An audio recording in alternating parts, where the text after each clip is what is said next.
BJP के कौमी सदर अमित शाह आज छत्तीसगढ़ के 2 रोजा दौरे पर रवाना हो रहे हैं। इस दौरे के दौरान अमित शाह पार्टी कारकुनान और लीडरों से मुलाकात करेंगे। अमित शाह अंबिकापुर, बिलासपुर, जगदलपुर और रायपुर के बूथ वर्कर्स से भी बातचीत करेंगे। बीजेपी छत्तीसगढ़ में 65 से ज्यादा नशिस्तों पर खास तवज्जो दे रही है। बीजेपी बूथ लेवल वर्कर्स को मजीद मजबूत बनाने पर लगातार काम कर रही है।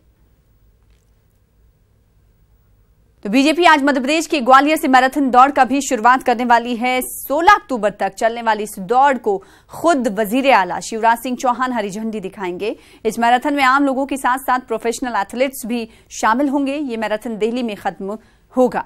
बीजेपी ने काफी जोशो खरोश के साथ इसकी तैयारी की है। इस सिलसिले में गाड़ियां तैयार भी कर ली गई हैं। गाड़ियों पर राजमाता विजयराजे सिंधिया के साथ साथ पीएम मोदी, बीजेपी के कौमी सदर अमित शाह और खवातीन से जुड़ी स्कीमों की तस्वीरें भी लगाई गई हैं। इस दौड़ में बीजेपी खवातीन विंग की 100 खवातीन भी हिस्सा लेंगी।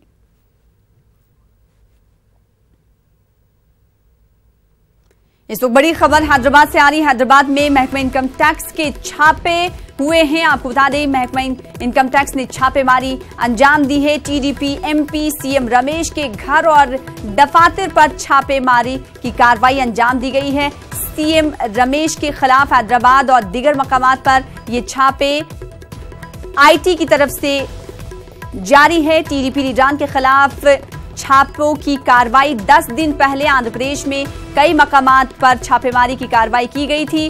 आपको बता दें, इस वक्त इनकम टैक्स महकमा टीडीपी एमपी सीएम रमेश के घर और दफातर पर शिकंजा कसता हुआ नजर आ रहा है। सीएम रमेश के खिलाफ हैदराबाद और दीगर मकामात पर छापेमारी की कार्रवाई आईटी की जानिब से की जा रही है। आईटी डिपार्टमेंट टीडीपी लीडरान के खिलाफ लगातार छापों की कार्रवाई 10 दिन पहले से ही कर रहा है आंध्र प्रदेश में, और इसी तनाजुर में आज फिर से टीडीपी के एमपी के घर और दफातर पर छापेमारी की कार्रवाई आईटी अंजाम दे रही है।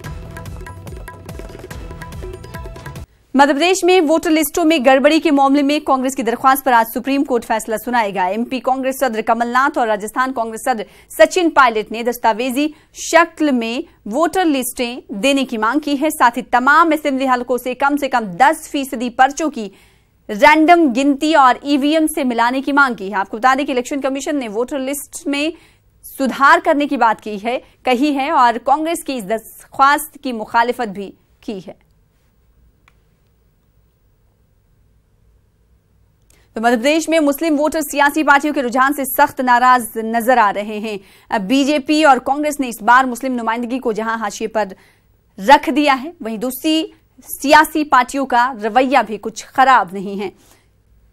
बरकतुल्लाह एजुकेशन सोसाइटी व मध्य प्रदेश जमीयत उलमा के सदर हाजी हारून असेंबली में मुस्लिम नुमाइंदगी के लिए रिजर्वेशन का भी मुतालबा कर रहे हैं। हाजी हारून मध्य प्रदेश कांग्रेस अक़लियती सेल के 4 बार सदर मुंतखब हो चुके हैं, लेकिन इस बार मध्य प्रदेश कांग्रेस की क़यादत जिस तरह से मुसलमानों के साथ सलूक कर रही है, वो इससे सख्त नाराज है।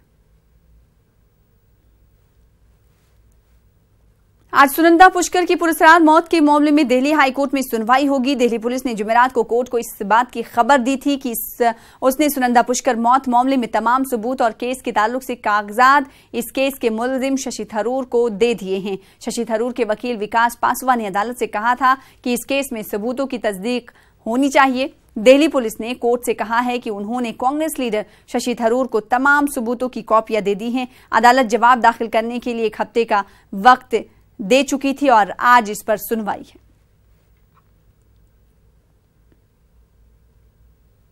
मगरबी बंगाल हुकूमत के जरिए 28,000 दुर्गा पूजा कमेटियों के लिए 10,000 रुपए ग्रांट मुख्तस किए जाने का मामला अब सुप्रीम कोर्ट पहुंच चुका है। सुप्रीम कोर्ट ने इस मामले को समाअत के लिए कबूल भी कर लिया है। आज सुप्रीम कोर्ट इसकी समाअत करेगा। बुध को कोलकाता हाई कोर्ट ने इस मामले में दखल देने से इनकार कर दिया था। वकील सौरभ दत्ता ने सुप्रीम कोर्ट में हाई कोर्ट के फैसले को चैलेंज किया। उन्होंने सुप्रीम कोर्ट में दलील देते हुए ममता हुकूमत के फैसले को कानून के बुनियादी उसूलों के खिलाफ करार देते हुए आजिलाना समाअत की अपील की है।